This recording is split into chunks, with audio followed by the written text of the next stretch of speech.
ভেন্ডি তো বন্ধুরা অনেকভাবেই রান্না করে খাওয়া যায়। একবার এইভাবে মশলা ফ্রাই করে সবাই খেয়েও তো খুবই ভালো লাগে খেতে।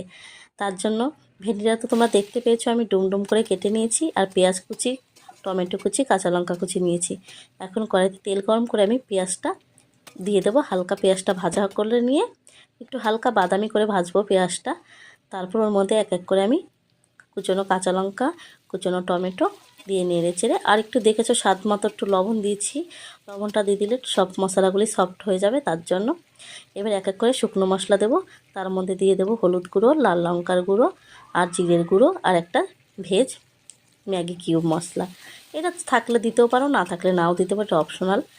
সে যাই হোক, এখন আমি মশলাটা সুন্দর করে কষাবো। তারপরে এর মধ্যে আমি ভেন্ডিটা দিয়ে দেবো।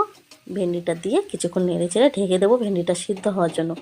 ভেন্ডিটা মোটামুটি সিদ্ধ হয়ে আসলে তার মধ্যে আমি একটু গরম মশলার গুঁড়ো দেবো। দিয়ে আরও কিছুক্ষণ নেড়ে চেড়ে শেষে একটু কুচনো ধনেপাতা দিয়ে নেড়ে চেড়ে নামিয়ে নিলে রেডি মশলা ফ্রাই ভেন্ডি।